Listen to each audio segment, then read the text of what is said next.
Make a very light wash of yellow ochre. When I say light wash, I mean that's a little itty bitty bit of color with a lot of water. You do not want paste.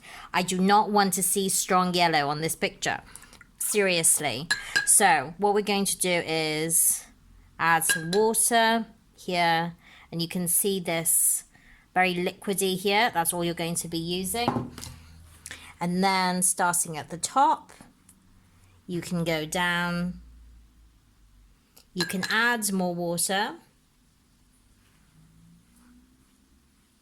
And if you think you're making it too strong, you can add more water to the brush. So just keep going down.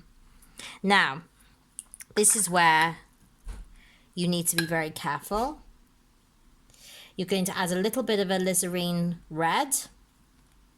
Again, not pasty. It's quite loose. It's quite watery. It's very watery, in fact. And then you're going to just take a brush and just put a stripe of alizarin over the middle of the picture. And then you're going to leave it to dry.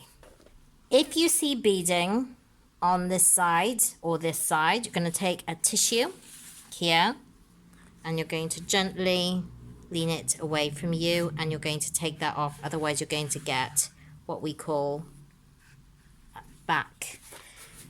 Got the name of it now. Back runs, sorry. And you can also move it around if you wish. Now what I would do is actually, if you can, leave it dry naturally, and then you leave it alone. Do not touch it. If you've got beading on the side, you take that off, but do not touch this. Do not go back into it, because what will happen is this is going to start drying, especially depending on the kind of paper you're using and the quality. And when that becomes damp, for example, okay, so you start at the top and you're going down. So what part of that paper is going to dry first? This, where you started first, is going to dry first, isn't it? So up here is going to start drying quicker than down here. And so you want to be quick. You want to make sure your paints are prepared and your water is prepared. You've got tissue. And so as soon as that's done, going down, you take the alizarin and you put that stripe across the middle, and then you leave it alone. Because if you take this wet brush and go into that and start fiddling around, that is going to cause you huge big cabbages. Okay, lecture over. Next stage is you're going to paint a graded wash on the bottom, and the best way to do that is to paint it upside down. Is because, just making sure this is dry, because you're starting with deeper, darker color on the bottom. So you're just going to wet it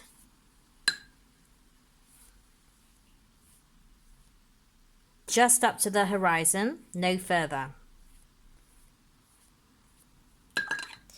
And then you're going to take some ultramarine, so we get it right, ultramarine with a teeny tiny bit of alizarin, just to make it a little bit more purpley and deeper. And you're going to take a big brush and then put it across, overlapping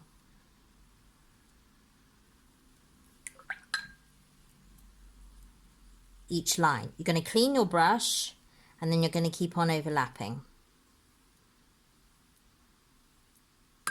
And you're going to clean your brush and keep on overlapping.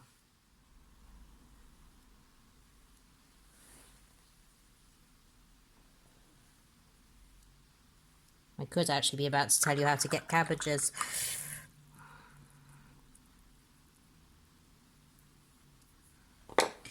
So again, so this is what's known as a graded wash. And again, you can move it around.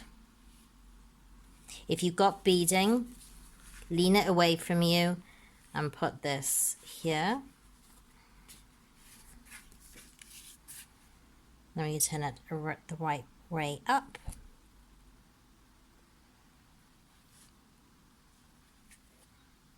and then you can just let it dry. For the mountain range, while you're doing that, waiting for that to dry, you can mix a little bit of the blue with a little bit of the green.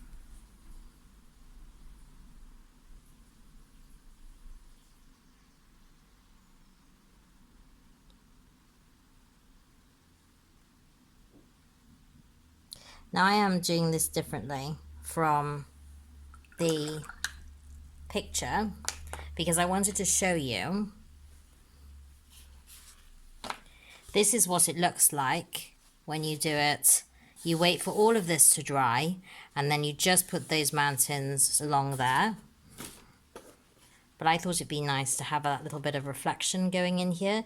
So where that is damp, it's actually going to fall down a little bit just so that there's reflection in the water, which is, I think, is quite nice.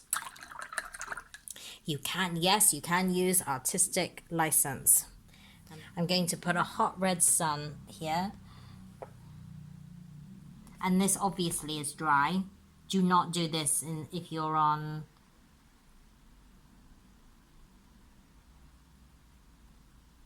damp or wet paper, because I've put in the boats with a mix of the blue, red and a little bit of yellow to make more of a darker grey colour.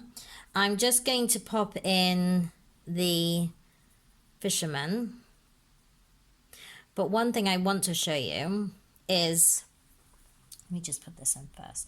So put in the body first, little body and a little dot of a head on top. Now I've just done something very silly, and that is actually I actually in my mind thinking I must have the boats sailing into the picture, because it's better to leave, it brings the viewer's eye into the picture. But I have actually decided to clearly paint the boats going out of the picture. Don't do that. Put the sails going the other way. So they're not going. Pick similar tones in the boat and water it down. And then I'm going to leave that reflection there because it doesn't really need anything there. And then I'm going to let this go like that, and then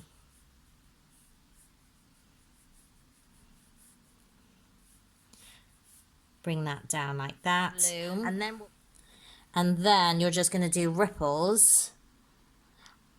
And what I really want you to take on board is they're going to be thicker ripples down the bottom.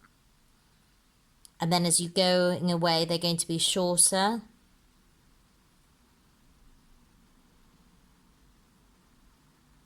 And thinner. Don't worry if this is still wet and it goes into it. It'll add some nice effects. And actually,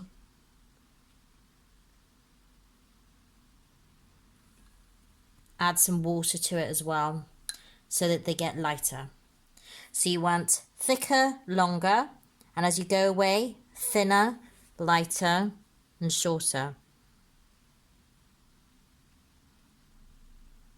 And don't do anything up here at all.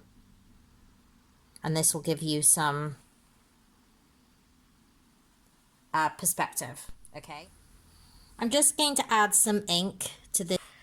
Don't go around the boat, you know, just don't do these thick lines going around. Make them quite sketchy, because otherwise you will it'll make it look cut out. And so, for example, with a net, if it's actually, I'm just going to do it very sketchy like that.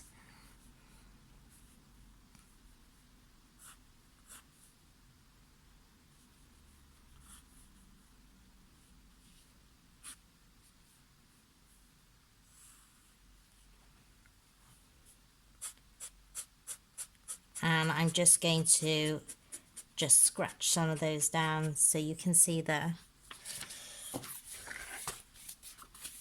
netting coming across. I do not expect hard lines here. So you can actually, it's really just really like that to give a sense of the netting. As I said, and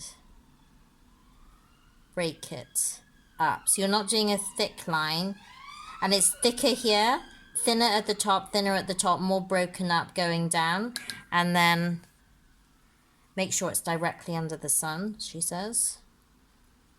And you can take a damp brush and just break that up, and then that is finished.